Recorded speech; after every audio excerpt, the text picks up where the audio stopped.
stormweer voel net soms te erg. Die onbekende laat my twyfel langs die weg. Ek weet ek moet uithou en aanhou. Ek weet dat God my in sy hand vashou. Maar dan sien ek die stiltes van die berg. Dan raak die mosterdsaad geloof binne my weg. Dan raak die mosterdsaad geloof binne my weg. Hou aan met geloof, ons hoop kom van bo. Hou aan met bid, ons hoop is in die Here. Hou aan met geloof, ons hoop kom van bo. Hou aan met bid, ons hoop is in die Here. Ons hoop is in die Here. Ek weet die winde sal ons soms verwaai. Hulle dwarrel en hulle maak 'n groot lawaai. Dit waai met vrees, seer en baie smart. Maar op my knie vind ek sy vrede in my hart. Ek weet ons moet nie sien om te kan glo. Daarom vestig ons fokus in sy oog. En as jy struikel en jy weet nie wat is reg, gryp sy hand, hy is die waarheid en die weg. Hou aan met geloof, ons hoop kom van bo. Hou aan met bid, ons hoop is in die Here. Hou aan met geloof, ons hoop kom van bo.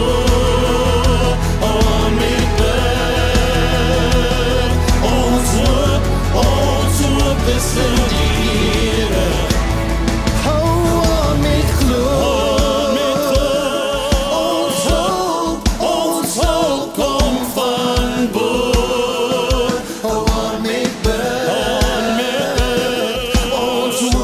Ons hoop is in die Here. Hou aan met geloof, ons hoop kom van bo. Hou aan met bid, ons hoop is in die Here. Ons hoop is in die Here.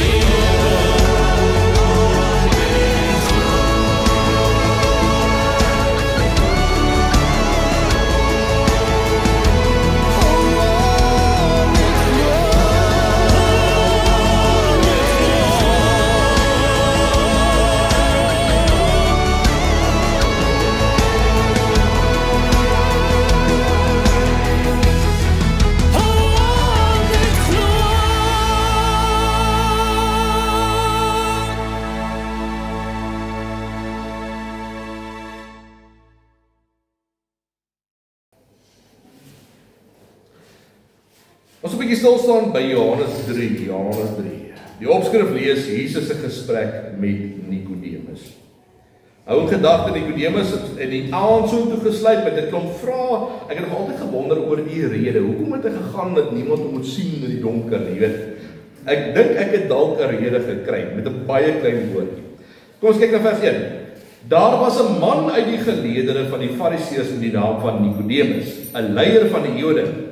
Hy het in die nag na Jesus gekom en vir hom gesê: "Rabbi, ons weet dat u 'n leermeester is wat van God gekom het. Want niemand kan hierdie tekens verrig wat u verrig het as God nie met hom is nie."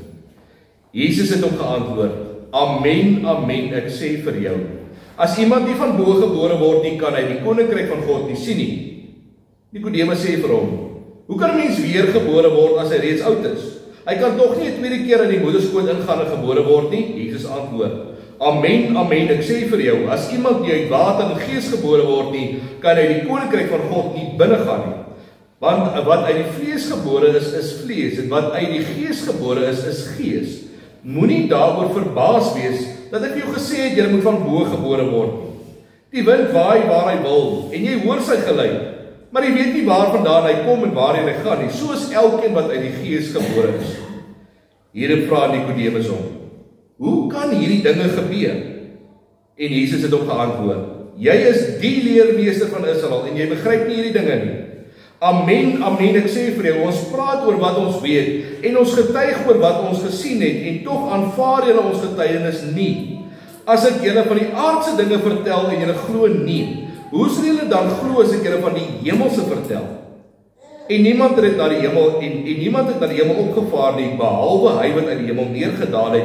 Dit is die seun van die mens. En net soos Moses die slang in die woestyn verhoog het, so moet die seun van die mens verhoog word, sodat elkeen wat aan hom glo die ewige lewe sal hê. Want so lief het God die wêreld gehad, dat hy sy unieke seun gegee het, sodat elkeen wat aan hom glo nie verlore sal gaan nie, maar die ewige lewe sal hê. God het immers nie die seun na die wêreld gestuur om die wêreld te veroordeel nie, maar sodat die wêreld deur hom verlos kan word. Wie in hom glo, word nie veroordeel nie. Maar wie nie glo nie, staan reeds veroordeel, omdat hy nie in die naam van die unieke seun van God geglo het nie. En dit is die oordeel. Die lig het in die wêreld gekom, maar die mense het die duisternis liefgehad bo die lig, omdat hulle dade boos was. Want elkeen wat kwaad doen, haat die lig en kom nie na die lig nie, sodat sy dade nie aan die kaak gestel word nie, maar wie volgens die waarheid leef, kom na die lig, sodat sy dade bekend kan word, dat hulle in God gedoen is. Ek gaan net by vers 3 staan, Jesus het hom geantwoord, amen, amen, ek sê vir jou, as iemand nie van bo gebore word nie, kan hy die koninkryk van God nie sien nie. Nou ek het al gedink in hierdie tyd, dat Jessica sy klein ding al sy verskyning gemaak het, nee, want die datum was die 19de gewees, ek sê ons het 'n datum van hulle eie, so ek het nog nie nuus gekry nie, so ons almal wag nog in spanning, weet ouma is klaar, en pa se senuwees is klaar. Ek moet sê, as 'n dominee, ek dan al die voorreg gehad om baie keer by mense te gaan kuier, elke keer as daar 'n nuwe gesig hier kom, nee. En dan sien jy daar in die hospitaal, trotse mamma en trotse pappa, en ons wens natuurlik vir alle sterkte toe, baie bly saam met hulle, maar nou moet ek al 3 van my eie het, nee, weet ek, vir die volgende 3 tot 4 maande kan hulle maar slaap op hulle maag skryf, en dan kan hulle maar mooi afvee, hoor en afwas, want slaap is daarmee heen. Kyk, as jy een van jou eie sy verskyning gemaak het, as 'n pa, nee, dan voel jy voor die tyd, ek het nou al die huiswerk gedoen, ek is al geprep, oupa en ouma het al gehelp, ma het al gehelp, ek reken, ek is nou voorbereid, ek is nou reg. Jy reken, jy is reg vir hierdie nuwe ding. Maar sodra hy of sy kom, nee, dan help al daai voorbereiding vir pa niks. Al daai boeke, al prof Google se advies help niks, nee. Al die raad wat ma kon gee, alles is weg. Kyk, dalk is julle gelukkig, maar toe myne kom, nee, toe voel ek so dom. Ek voel soos 'n appie wat tools aangee. Mamma lyk daarom of sy alles onder beheer het. Daar is in elk geval nie veel wat ek kan doen nie. As mamma sê sy is dors, dan hardloop ek af daar na die kafeteria toe, koop van 3 verskillende koeldranke. As mamma sê sy kort 'n doek, dan kry sy 3. Ek staan dan daar met die boutsaal van die hand en dan lyk ek ongelooflik belangrik. As mamma sê sy kort 'n baby gown, dan gee ek van so frons. Dan vra ek vir mamma, "Waar moet ek dit nou gaan koop? Want wat se goed is dit?" Sy sê nee, 'n baby gown. O, okay, nou weet ek wat dit is. Jy weet, ek dink dis hoekom ma's, nee, skoonma's altyd kom help as die kleining gebore word. Want ek dink dis nie so seer om die kleining te help nie. Ek dink dis pa se indiensopleiding vir daai week, hoor. So geboortes is iets wonderlik, iets ongelooflik. Dit maak verseker jou oë oop, want as jy daar staan, dan voel 'n mens so onwaardig, so dom partykeer. Nie so voorbereid as wat jy gedink het nie. Ek moet tog wel sê, dis die prentjie wat ek kry met Nikodemus. Want een aand toe sluip hy daar na Jesus toe in die donker soos 'n skelm in die nag. Want hy kom in die donker na Jesus toe en hy wil 'n klomp vrae vra. Op 'n stadium toe praat Jesus van 'n geboorte en dit slaan vir Nikodemus stom. Dis soos daai wielietjie draai en jy moet eers wag die program bykom. Of YouTube hak en jy wag dat hy dan eers moet wakker skrik. Daar was 'n moment vir Nikodemus waar daai 'n permanente vir ons kry. Dat alles wat Nikodemus weet, by die venster uitgegooi word, alles uitgedaag word wat hy geleer het. Sy hele teologie, waarop hy sy lewe gebou het, in een sin weg. So kom ons luister gou na die gesprek tussen Jesus en Nikodemus, waar Jesus praat van 'n geboorte. Nou net soveel vir agtergrond. Nikodemus was 'n baie slim ou gewees. En hy is gebore in 'n Joodse familie en sy pa en ma was baie trots op hom gewees. Dis nou die goue kind in die huis. Dis nou die een wat gaan prefek word, eers span rugby speel en 4 keer balkies gaan dra eendag. Hy was 'n Fariseer. En hy het die wette fanaties nagekom. Hy was 'n groot geestelike leier. Ek moet sê, ek ken 'n hele paar van hulle vandag. Daar was omtrent 6000 van hulle gewees. En hulle het baie skoon gelewe, mooi probeer lewe, alles volgens die wette, elke dingetjie van die wet probeer nakom. Hy het koel klere gedra soos julle kan sien. Dit was natuurlik die Fariseërs se drag gewees. Hy was nie net 'n Fariseer nie, hy was ook 'n raadslid van die Sanhedrin. Dis nou soos die Hooggeregshof in daai tyd. Nou hy is een van die ouens wat nooit warm kry nie, want hy loop die hele dag met 'n toga rond. Een van die Sanhedrin se belangrikste werke was om seker te maak dat die verhouding tussen die Romeine en die Jode goed verloop. So Nikodemus was 'n fanatiese navolger van die wet, hy het die skrifte geken, en aan die ander kant was hy 'n groot politikus. So hy was 'n indrukwekkende mens, 'n slimme. Nie almal het die kans gekry om in Nikodemus se geselskap te beland nie. Baie mense wou. Maar nou een aand, toe sit Jesus en sy disippels op die Olyfberg. Dit is donker, al waai 'n koel windjie. En dit kan verkeerd wees, maar ek kry die indruk, dit was een van Jesus se gunsteling plekke gewees.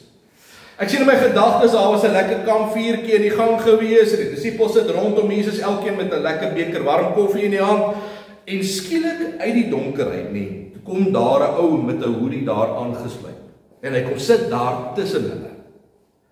Maar Jesus herken toe die klere wat hy aan het, en die disippels sien toe ook hierdie ou wat daar tussen hulle kom sit.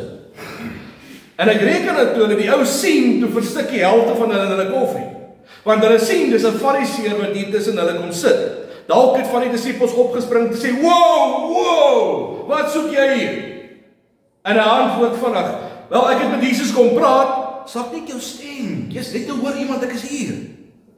Een disipel antwoord, nee, jy verstaan nie, jy gaan, jy het nie 'n afspraakie, jy kan nie net opdaag hier as jy wil hê. Jesus is moeg, jy verstaan nie, hy het die hele dag het hy mense gehelp, en hy het baie mense gesond gemaak, hy het met baie mense gepraat vandag, Jesus is moeg, maak 'n afspraak. Maar Jesus sê vir hulle, nee, maar wees rustig, hierdie ou het gekom as 'n vriend, nie as 'n vyand nie, laat hom praat, kom ons oor dit vra. Die disippels gaan sit toe, maar haal nie vir een oomblik hulle oog van hom af. Hulle vertrou nie hierdie storie nie. Hierdie Fariseer wat soos 'n skelm in die hand kom met hoodie aan. Ek moet sê, nee, ek sal graag ook wel geweet het, hoekom hy daar aangesluit het. Want nou moet 'n rede wees. Was hy skaam, iemand dalk sien, hy is nuuskierig, wil 'n paar vrae kom vra, was hy bang, sy kollegas sien hom, was hy bang, sy reputasie daarmee heen, as hy saam met Jesus gesien word, was dit omdat hy 'n baie besige program het, en hy uiteindelik nou in die aand tyd kry met Jesus te praat, ek weet nie, ek kan 'n raai skoot van, maar hy is daar, in die donker, met 'n rede. En hierdie gesprek tussen Jesus en Nikodemus is ongelooflik belangrik. Kyk gou na verse 1 tot 3. Daar was 'n man uit die geleerde van die Fariseërs met die naam Nikodemus, 'n leier van die Jode.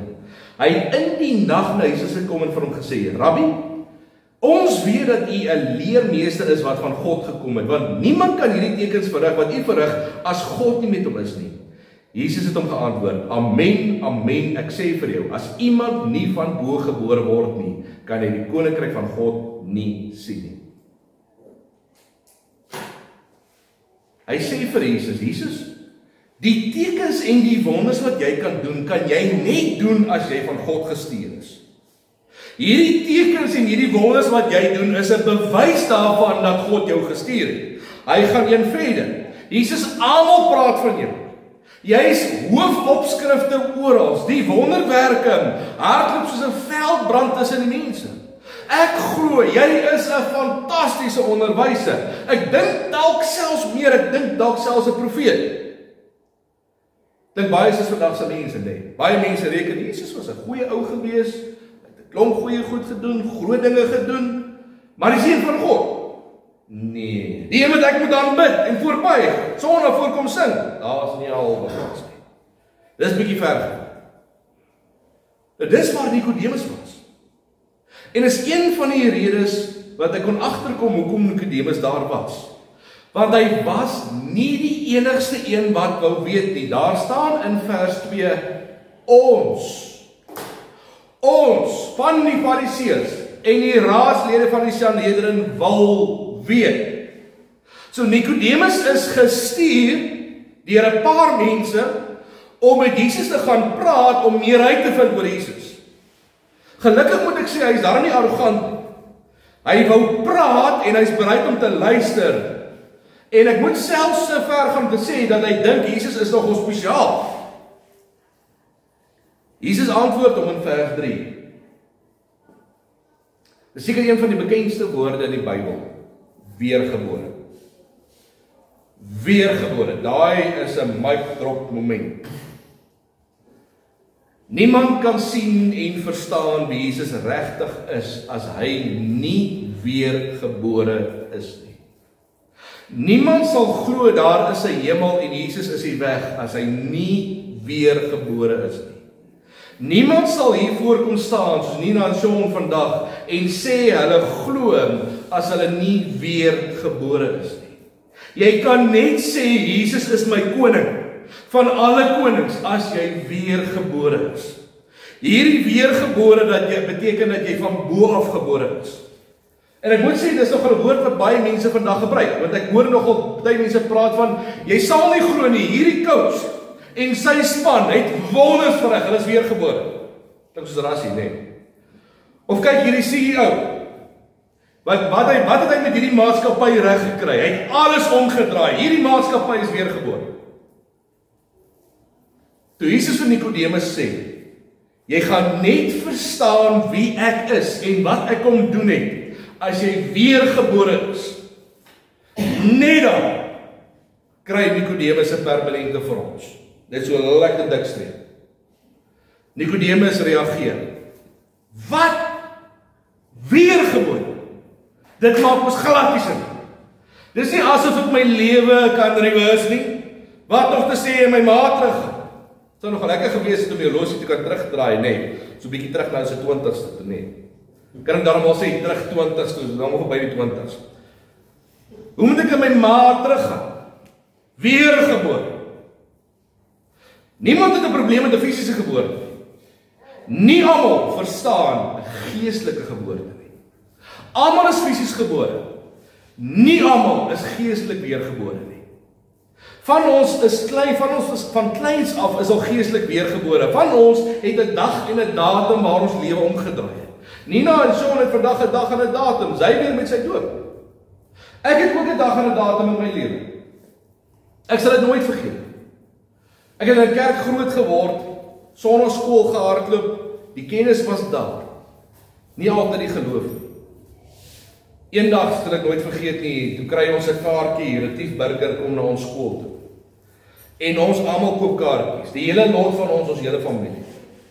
En dis nie asof jy gaan mis nie, want as julle nou vir Heilbron ken, sê julle weet, daar gaan nie baie aan in Heilbron nie. So as iemand of iets opdaag, is die hele dorp daar. Ek is nie 100% presies seker waar daai moment, daai aand was nie, maar ek dink dit was 'n kombinasie van dinge gewees, want aan die een kant is ons daar besig om ons harte uit te sing tot die Here, en Retief vat voor, is Leeu van Juda, julle ken hom, uit volle bors uit. Aan die ander kant, my pa wat daar langs my staan, en toe ek as kind langs hom staan, en ek sien hier gaan my pa se hande in die lug, nee wat toe breek die dam, want ek weet, hy is bitter konservatief. Daai aand toe leer ek iets, van 'n mens wat nie net met jou stem sing nie, maar met oorgawe met jou liggaam ook. Dis nogal verstommend vir my, nee, dat jy van kleins af geleer word, wanneer jy bid tot Jesus, moet jou liggaam saam met jou praat. Of jy jou handjies bymekaar sit as jy bid tot Jesus, of jy jou hand opsteek as jy bid tot Jesus, of as jy oplig voor Jesus. Ons word van kleins af geleer en aangeraai om jou hande te gebruik as 'n gebaar, en dat jou hande saam met jou woorde moet praat wanneer jy bid tot die Here. Al sit jy net jou hande bymekaar, maar wanneer ek sing, dan staan ek met my hande langs my syde. Ek mag nie beweeg nie. Dit maak mos nie sin nie. Mense sing met oorgawe soos dit jou pas. As jou hande wil saam praat, praat jou hande saam. Op 'n stadium, toe sluit Retief af met 'n gebed en hy vra daai aan, almal maak hulle oë toe, styf toe. As jy vanaand jou hart vir Jesus wil gee, niemand kan jou sien nie, steek dit op jou hand. Raai wie se hand is daai aand in die lig, terwyl almal se oë toe is. Daai dag toe ervaar ek iets wat Arno van vertel het met daai aand van 'n getuienis, hoe mense lewe verander het. Dis 'n jy het onbeheerd wat jy huil, jou hart is oop, daar's 'n weergeboorte wat plaasvind, 'n geestelike geboorte. Van die mense het 'n dag en 'n datum, glo my, jy is bewus van daai dag en datum. Dis wat Jesus vir Nikodemus sê. Jy kan net sê, Jesus is my koning, my verlosser. Dit glo en dit leef as jy weergebore is. Ek kom nogal agter partymal dat mense die mekaar raak met weergeboorte en bekering. Want vir baie mense klink weergeboorte en bekering soos dieselfde ding. Dis glad nie dieselfde ding nie. Jy word eers weergebore, met ander woorde, dis daai moment waar die Heilige Gees jou hart oorweldig. Soos daai aand waar my hart oorweldig is. Alles verander daai moment wanneer die Gees my hart oorweldig. Daai moment waar ek my hand opsteek om te sê, daar het ek vol geword. Net daarna, dan kom bekering. Dis 'n U-draai. Dis nou waar my hart vol is en ek nou wil wegdraai van my sonde. Ek wil nou vir Jesus begin leef. Eers wedergeboorte in my hart, dan bekering. Eers my hart wat vol word, alles verander vir my. En dan kom daai wegdraai van hoe ek geleef voor dit. Ek wil nie meer dieselfde leef nie. My liewe vriend, familie, ek dink nie baie mense weet dit nie. Maar jy kan vasstel of iemand regtig weergebore is of nie. Ek weet elke tweede ou sê dit. Ek is weergebore, alles is so wonderlik, Jesus is my koning. Maar vir een of ander rede, wanneer hy ook wel by die kerk opdaag vir 'n doop of 'n trou, met eers sy stoel afstof. Of daar is nie 'n lekkere aanduiding van hoe hy gelewe het voor die tyd met 'n verskil hoe hy gelewe het na die tyd nie. Dit lyk presies dieselfde. Dieselfde ou gewoontes, dieselfde ou dingetjies voor en na die tyd. Daar, jy kan nie regtig 'n verskil agterkom nie. Daar is nie 'n manier dat die Gees jou hart kan verander, dat jy weergebore word en niks verander nie. My hele lewe het daai aand verander. Soveel so, dat waar ek nie seker was as 'n jong man wat ek wou doen nie, dat ek daai dag geweet het, ek wil vir Jesus voluit leef. Een van die mooiste bewyse, Handelinge 2 vers 4. En almal is vervul met die Heilige Gees, en het in ander tale begin praat, soos die Gees in hulle gegee het om hardop uit te spreek. Petrus spreek vir 5000 mense, en die mense hoor die evangelie, en die Gees kom en hy oorweldig 'n klomp mense se harte. Hier is 'n klomp mense met 'n weergebore hart. Soveel so dat hulle 'n ander taal begin praat. Nou ek wil net vir julle sê, daai nota, hulle het nie gebrabbel nie, hulle het nie Chinees gepraat nie, hulle het nie oor Hollands gepraat nie, of in vreemde tale gepraat nie. Dis nou nie waar ek nou rukking skryf, en nou sing ek in 'n vreemde taal, en die pastoor moet stop het ons eers in klaar kry nie. Die mense mis vers 6. Toe daardie geluid opklink, het die menigste saamgedrom en was verward, omdat elkeen gehoor het hoe daar in sy eie taal gepraat word. Hoor gou die laaste sinnetjie. Omdat elkeen gehoor het hoe daar in sy eie taal gepraat word. Daar staan nie vreemde taal nie, daar staan in jou eie taal. So dit beteken eenvoudig dat die mense saamgekom het, afhanklik op pad was om te gaan luister wat Petrus sê, en hulle het gegaan met die gedagte van, weet jy wat, kom ons gaan luister nou. Ag ja, Jesus, wees Jesus. Ek het al iets gehoor van hy's 'n goeie ou, maar weet jy wat, ek het regtig nie nou persoonlik iets beter om te doen nie. Kom ons kry die dag verby gehoor, maar wat sê Petrus? Dis nie asof ek iets anders om te doen nie. Dit gaan ongelooflik boring wees. En hulle luister Petrus se toespraak, en na die tyd, daai selfde ouens begin uitskree. Jesus is my koning, my verlosser. Jesus is my Here. Jesus is my rots. Jesus, ek glo. Loof hom en prys hom. Ek wil vir u leef met my hele hart en siel. Dankie, dankie, dankie Jesus. My lewe het begin. Daar's 'n massiewe verskil in die manier hoe hulle voor die tyd gepraat het oor Jesus en die manier hoe hulle na die tyd gepraat het oor Jesus. Dis soos 'n ander taal. Voor die tyd was hulle nie baie geplan nie. Na die tyd het hulle hele lewe verander. Jy sien, Nikodemus het hierdie ding nie lekker verstaan nie. Net soos hy daar ingesluip het hy later weer daar weggesluip. Terug, om die ander manne te gaan vertel, dat as hulle die hemel wil hê, moet hulle weergebore word. Mense, kyk raak vandag nie. Weergebore is nie 'n cool woord net om te sê. Dit is die regte ding om te sê. En dis maar dit. Dis die dag en die datum waar jou lewe verander. Die dag en die datum waar jou lewe kan vergelyk word met jou lewe voor die tyd en jy kan agterkom, daar het dinge verander. Alles het verander. Dalk is jy van daai mense wat baie gelukkig is en van kleins af het jy van Jesus geleer en jy het van Jesus geglo, jy's klaar weergebore van kleins af. Van kleins af het jy al jou hartjie vir Jesus gegee. Groot geword en jy bly vir Jesus loof en verheerlik as jou koning en jou redder. As kind het jy geglo, vandag glo jy nog steeds. Al wat jy dan moet doen is jy hou net aan in jou nuwe lewe. Wat Jesus vir jou gegee het van kleins af. Jy hou net vol om vir Jesus te leef. Maar vir ons wat 'n dag en 'n datum het, daai dag en datum het alles verander. Daai dag en datum waar alles verander het, dis die dag waar jy weergebore is. By Sean en Nina. Julle gaan nou hier voorkom staan, nee, en dan gaan julle nou getuig oor die dag en datum waar julle lewe verander het. Dat julle nou vir Jesus wil leef en dat julle nie anders kan nie, ons om hardop te kan sê nie, ek glo. Ek glo Jesus is my koning en my verlosser. Dis omdat Jesus my hart verander het, dis omdat ek weergebore is. Ek wil vir Jesus leef. Dis nogal iets wat moeilik is om iemand te beskryf. Vers 8 sê, die wind waai waar hy wil, en jy hoor sy geluid. Maar jy weet nie waar vandaan hy kom en waar hy gaan nie. So is elkeen wat uit die Gees gebore is. Gaan probeer 'n bietjie jou hart beskryf iemand. Wat regtig in jou hart aangaan, hoe voel jy oor Jesus? Dit is ongelooflik moeilik. Ek bestaan met gehoor iemand praat van 'n vuur in sy hart. Daar's 'n vuur in my hart. Daar's iets wat wakker geword het binne in my vir Jesus, ek kan dit nie keer nie. Hierdie vuur kan nie geblus word nie. Hierdie vuur brand warm vir Jesus. Amen. Kom ons bid saam.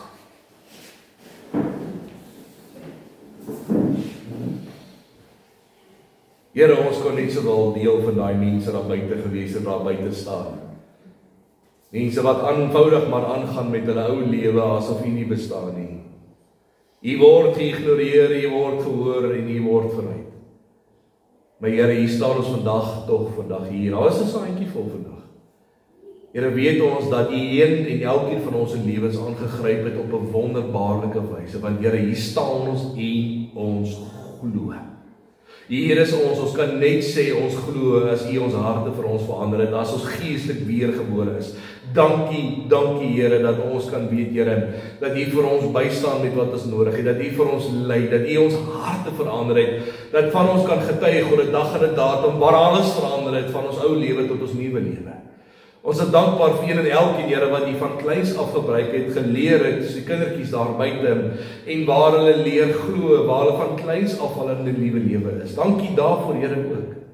Dankie dat ons kan weet, Here, dat ons eendag die hemel sal erwe, want ons is oortuig daarvan, daai vuur lê in ons hart. Ons kan dit nie keer nie. Daar's 'n vuur in ons harte wat nie geblus kan word nie. Ons wil U dien, ons wil vir U leef, ons wil U loof en verheerlik na die beste van ons vermoë. Help ons, Here, dat ons dit in alles sal doen met waarmee ons besig is. By die huis, by die werk, of ons sing hier met oorgawe, help ons, Here, op ons bid, dat wat ons doen, ons dit uit ons hart uit vir U sal doen. Dankie, Here, dat ons vandag hierdie kan bid, in U almagtige en heilige en kragtige naam.